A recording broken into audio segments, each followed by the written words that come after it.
Kuzangpo and a very warm welcome to Bhutan This Week, our weekly news magazine program. I'm Pamela. His Holiness the Jekhempo consecrated the newly constructed Bulil Haga in Shemgang on Wednesday. Bhutan will receive 42 million euros from the European Union for developmental activities in the next 7 years. And the fire victims of Tashigang still are trying to recover from the shock of the disaster. His Holiness the Jekhempo consecrated the newly constructed Bulil Haga in Shemgang. His Holiness also conferred Tetsegem to Kempo Garabdoji of Bule Shedra. The Hagang was built at a cost of 4 million niltrim with funds contributed by the government and the local community. His Holiness the Jekhempo also visited Shemgang Higher Secondary School, where students and teachers received blessing and oral transmission. Later in the afternoon, His Holiness the Jekhempo consecrated the newly built Gene Haga of Tali Kunzang Chokorling Zangdupelri in Nangkorgeok in Shemgang. Meanwhile, His Holiness also awarded Tashi Khadar to monks of Tali Kunzang Chokorling Zangdupelri who topped in AC competition. Bhutan will receive 42 million euros from the European Union for development activities. The amount is tripled from that of the last 7 years, as the European Union has been impressed with the progress of the works so far. Assistance from the European Union dates back to 1982, and Bhutan had formal relations with the Union in 1985. We find that Bhutan is an excellent development partner. We find that the investments that we make in Bhutan produce results in terms of development, and therefore it was quite easy to argue in Brussels that Bhutan should see an increase in development assistance because the results are there. So over the years, what we have seen is that the European Union has redistributed globally its development assistance, and it is given more to countries where the results are best. Okay, and has the money come to Bhutan yet? It's on its way. We've been speaking with the Ministry of Finance, the Secretary of Finance now. It will be concentrated on two sectors that are fundamental for Bhutan, which are local government and good governance. So that's one sector. And the other sector is what we call R&R, the renewable natural resources. So nearly all of the money will go to those two sectors, which are fundamental sectors for the future of Bhutan. As you stated earlier, that you've had seen positive progress from Bhutan, from whatever you've assisted so far. As far as we know, I think European Union's assistance to Bhutan dates back to 1982, although it didn't come formally in papers and amounts. But we wanted to know how you actually assess is there any assessment done on the developments that you assist in Bhutan? We do make an analysis systematically. We have the mid-term reviews and the end-of-term reviews of the development assistance. We measure the results against our expectations, and the result is a very favorable one for Bhutan. So yes, there has been a process of analyzing what has been the impact of our development assistance. Tariana Foundation once again comes to the rescue of patients by treating cleft lip impairments, burn injuries, wounds inflicted by wild animals and other impairments. It is being carried out by the volunteers from Surgicorps International. More than 500 people have been treated so far through the free surgical camp held in Paro Hospital. Surgicorps' 8th mission in Bhutan was graced by the president of the Tariana Foundation, Her Majesty the Queen Mother, Doji Wangmo Wangchuk. A royal touch and words from Her Majesty the Queen Mother, Doji Wangmo Wangchuk, brought about a soothing effect on the patients. Her Majesty the Queen met and interacted with the patients and the team of volunteers from Surgicorps International. Her Majesty even joined the volunteers in the operation theatre.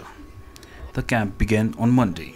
The project is mainly focused for people from rural areas who have less access to such treatments. Tariana Foundation is also providing meals, accommodation and traveling expenses to those coming from far-off places. 아지르 모첼루 까드가 소리 가지고 좀나이 미시베 데데 인디베스치로 데다 레멜럼다 땡아처럼 밀람지 톨레베 까티섬도 세슈니라 아좀 고급남다 남섬이 셈고면라 때 앨범 중 어처음에 남섬이 때 룰람데 반남좀 막고 땡아지 lokchi 같이 쓰라도 그 남섬 셈쇼면라. Volunteers from Surgical Corps International have been visiting Bhutan since 2007, and since then over 500 people were treated through this project. This year, a team of 23 volunteers have flown in from the US. The patients have been very, very well taken care of, not only by our team, but by the Bhutanese nurses. So I think all the patients have done very well so far. No infections, the results have been very good. The burn victims, I think they'll regain a lot of function with their hands and feet. Over 40 people were treated since Monday, and more lives are expected to change this September when Tariana Foundation brings a similar project called Operation Smile in Paro. Compiled for Yishi Gelson, Kinzang Yishi, BBS News. Drungpins from across the country attended a 3-day training on domestic violence. The president of the Bhutan National Legal Institute, Her Royal Highness Princess Sonam Dichin Wangchuk, graced the opening session of the training. Conducted by the Bhutan National Legal Institute, the judges will discuss and acquire legal skills with regard to the implementation of the Domestic Violence Prevention Act. In addition, the resource person from the Queensland Magistrates Court in Australia will train the judges on legal aspects of handling cases related to domestic violence. Bhutan joined the world community to celebrate the World Intellectual Property Day in the capital on the 27th of May. The day was observed to promote creativity, innovation and entrepreneurship. This year, the World IP Day was observed with the theme Movies, a Global Passion. Prime Minister Sring Topke was the chief guest. Lun Chen said the theme this year is appropriate to Bhutan. The Prime Minister said film industry in Bhutan is faced with many challenges, especially movie piracy. Meanwhile, Prime Minister also talked on the importance of recognizing hard work, innovation and creativity of the creators.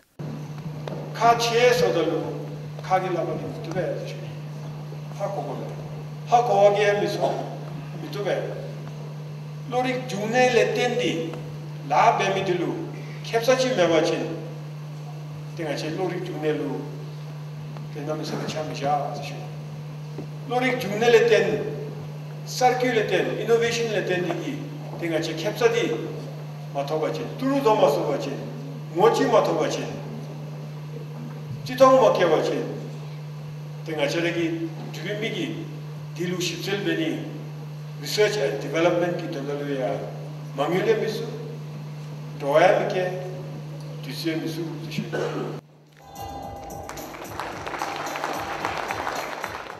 Marking the day, television spots on various intellectual properties such as how patent, copyright, trademark and design impact the creators was also launched by the Prime Minister. As part of the celebration, Bhutan Enterprise Award 2013 was also launched. A total of 6 entrepreneurs received certificates and cash prizes. The categories of the awards were for the Small Scale Entrepreneur of the Year, Cottage Scale Entrepreneur of the Year, Women Entrepreneur of the Year, BDBL Rural Entrepreneur, Young Entrepreneur of Production and Manufacturing Sector, and the Young Entrepreneur of Service Sector of the Year. Meanwhile, cultural programs were also showcased. Sharab Zangmo for BBS News.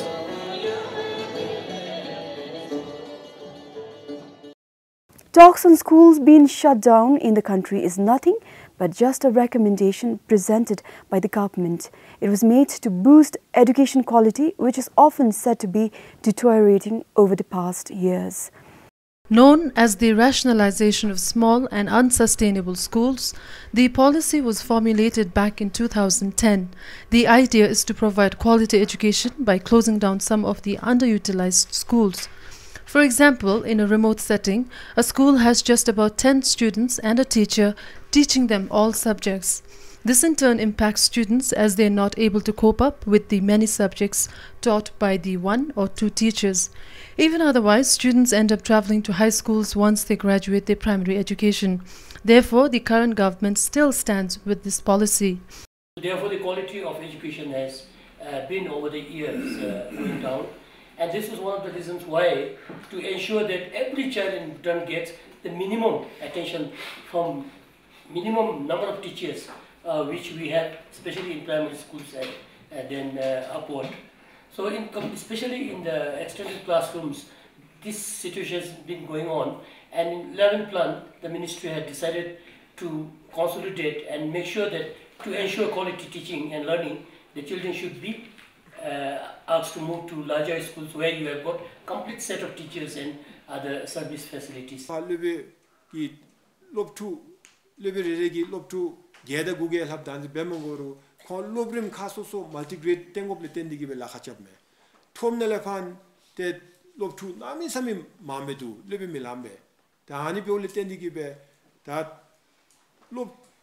lobda 대순수 단지 마보아 다 롭투 찬양기 돈달래 같이 다 쥐 두디기베 다 롭다 제베보아 진 자당압주 비필레 클래스 주탐순수 대 롭다 지하다 집주 대 클래스 추치대 주니기 돈달래 롭다 캐치 롭다 주탐 돔디 직장압주 아님지 조와진 가데베 참가 생각 뚜니베이 뚜니숨치베 다레야 다루카네 타마치. The government, while initiating the policy, has also formed some alternatives. One is to have about 150 schools to teach students from pre-primary to class 10. In this category, the government proposes to provide meals, stationery, clothes, and other necessities to the students. The other is to have 20 schools for pre-university students. This will mean students will not have to move as often as they do now. This is expected to help students perform better. However, if the current policy works well, the government is ready to stick by it and not initiate any changes.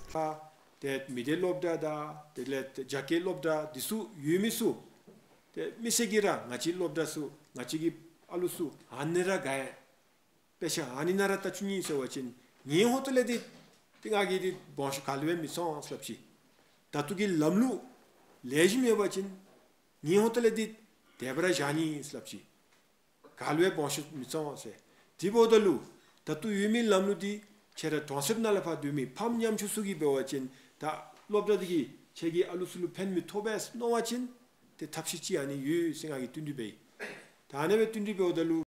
Today, there are more than 170,000 students studying in close to 700 schools.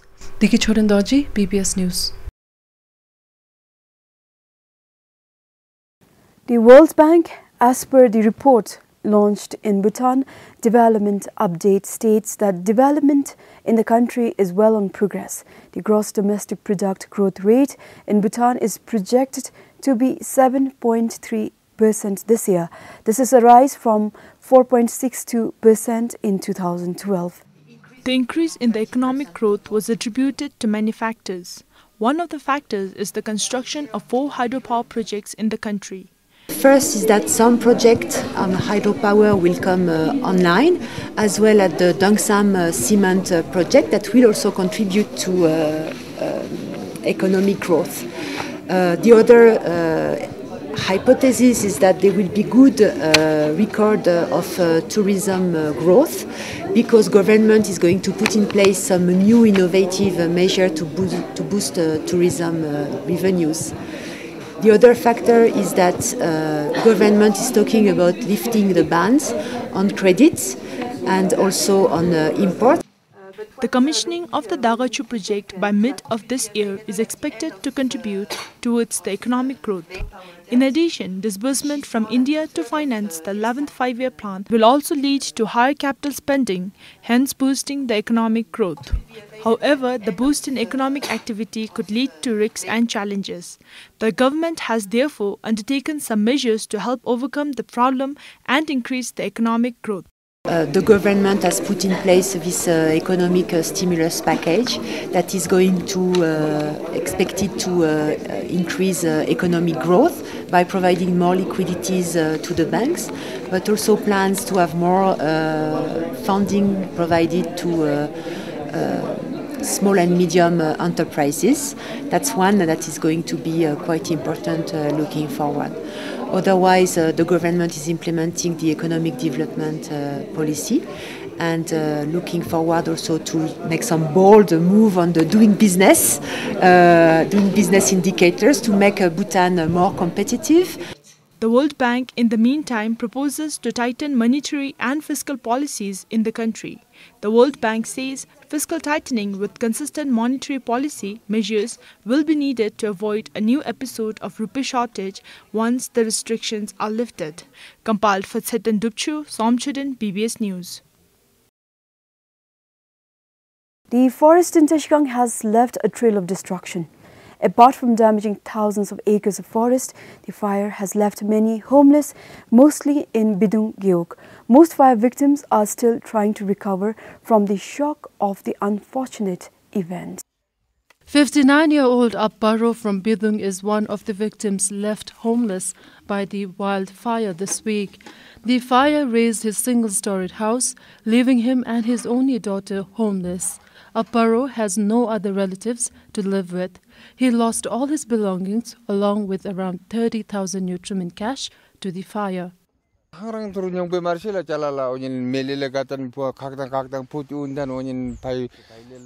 I couldn't get anything as the fire was very big and scary. And now I have been living with the neighbor for the past 2 days, and now I have to live with another neighbor. All I got is this go that I am wearing.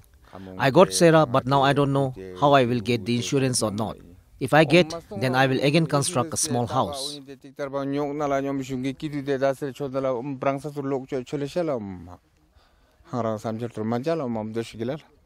Another victim is 67-year-old Tashigelson, also from Bidungyawog. The fire spared his new house, which is still under construction, but he lost all the construction materials.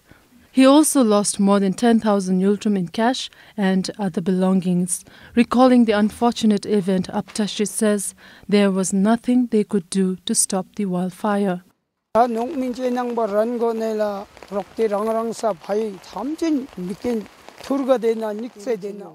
called out the neighbor for help, but everyone was busy trying to save their own houses. I asked for help from the teachers and the students, but they were also very busy evacuating the students to safer place. Finally, I got some help from another neighbor and could at least save the main house.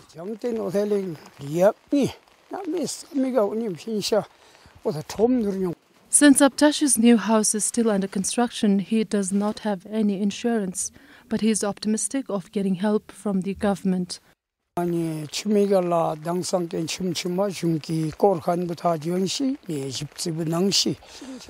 Everything is finished now.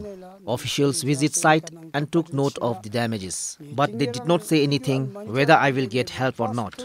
Even then, if government can help me with the timber, then I would be very happy, or maybe could at least give me the timber permit for free. There are many of us who lost our homes and belongings. But if the government could at least help me, I would be very grateful. The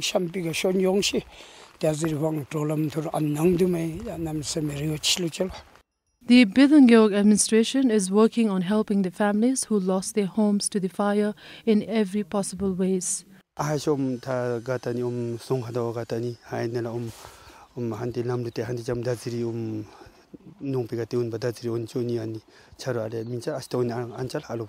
The fire also caused complete and partial damages to 26 houses, including 11 empty houses in Bidung and Barsam Gyeogs. Including the cowsheds, the fire caused damages to 32 structures. The fire also damaged thousands of acres of forest in Barsam, Bidung, Pongme and Samkha Gyeogs in Tashigang and Ramja Gyeog in Tashiangtsi. The fire was finally brought under control by the rainfall on Thursday night. Meanwhile, forestry officials are still assessing the extent of damage caused by the fire. The cause of the fire is not known. Compiled for Cheche, Dikichurindoji, PBS News. 25 university graduates will be joining 63 other Bhutanese for a teaching profession in Thailand. They will be placed in different institutes in Chiang Rai as English teachers. These graduates have only a few days left before they depart for Thailand. They will be teaching English once they reach there. They have undergone a 3-day induction course in teaching. Certificates were awarded by the Labour Secretary. The graduates had applied for the jobs themselves online. The employment director, Jamyang Gele, said the interviews between the employer in Thailand and job seekers in Bhutan were arranged by a private agent in Thimphu. The proprietor of this night adventure approached Ministry of Labour to intervene, and he requested us to give the list of job seekers. Then when we inquired why he needed, then he said they are looking for Thai teachers. So then we said, okay, we have balanced applicants who didn't qualify initially when we sent to the Thai Technical Institutes as English teacher. So you can use that data. So we gave him all the data and CVs. The teachers will have to serve at least a 3-month probation. However, depending on the performance, their contract can be reviewed subsequently for another year. The selected candidates said it will be a good experience for them. I think working at Thailand, I'm getting opportunity to exchange my tradition and culture with them, and also I'm getting opportunity to learn their traditions and their culture.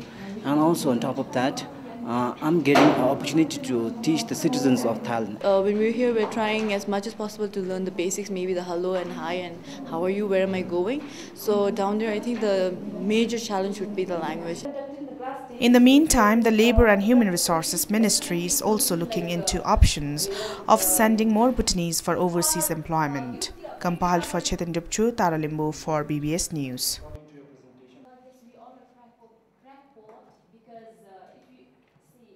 A few households in Shenka village under Gakilingyok in Sarpang are faced with acute drinking water shortage. Every day they walk about half an hour to fetch water. This pond and a few more nearby is where people of Lower Sangka fetch their drinking water from. They have been collecting water from the ponds for the last 10 years.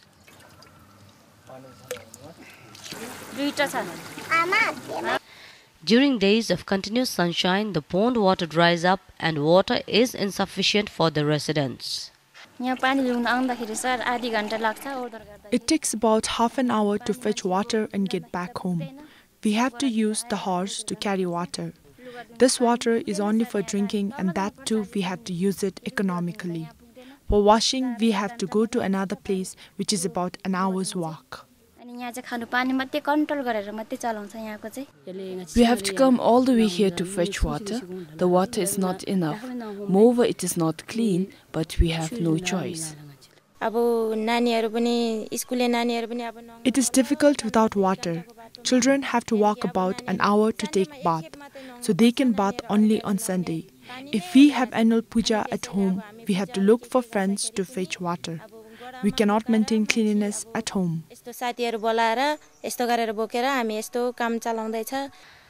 Sangka village was provided with drinking water in 1989 under the Rural Water Supply Scheme. Over the years, the water source started drying up, and on the other hand, population was increasing, leading to a shortage of drinking water. As a result, people of Lower Sangka started fetching water from the ponds. However, the problem will soon be solved. The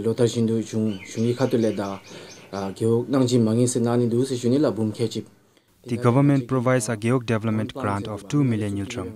With that, we are planning to solve the water problem.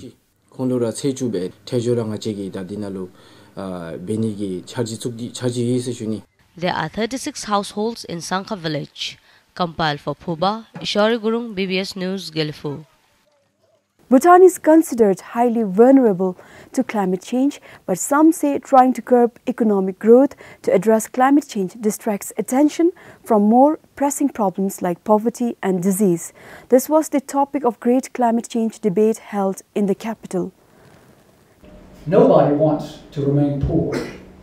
They don't want their children to remain poor. But if they remain poor, it's because something is interfering with them.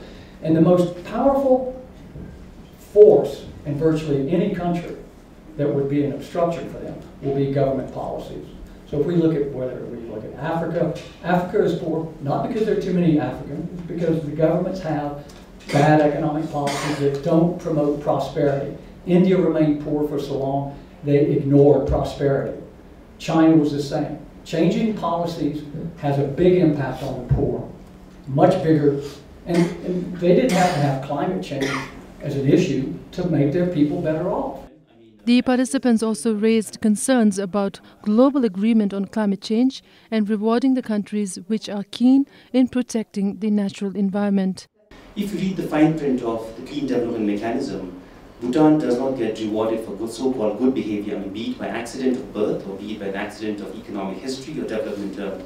If you read the fine print of CDM, it basically says, destroy your trees right now, you grow them, and then you're paid for mitigation, you're not paid for good behavior. International agreement or disagreement, I think it is not about whether global warming is happening or not. It is more on the responsibilities that the parties are supposed to take in the agreement. So it is not on the question that climate change is taking place or not. More than 30 participants took part in a day-long debate on great climate change. Compiled for Asian YouTube, Tiki Chorandaji, PBS News. The Dzongkha Development Commission launched a new guidebook for Dzongkha letter writing titled Drugi Yikur Namsha. The guidebook is aimed towards ensuring consistency in the Dzongkha letter writing. The guidebook for Dzongkha letter writing is the first of its kind published by Dzongkha Development Commission. It contains tips, rules and sample letters to help write standard letters for different purposes. It is also expected to help maintain uniformity in Dzongkha letter writing. And our objective is to serve all the government employees who are willing to correspond in our national language. So in order to cater the services to these employees, the Dzongkha Development Commission has come out with this release so that it would help all the government employees in writing our letters at the official levels. It took the Dzongkha Development Commission 3 years to come up with the guidebook. Dzongkha specialists from medias, RCAC and other learned has edited the book several times.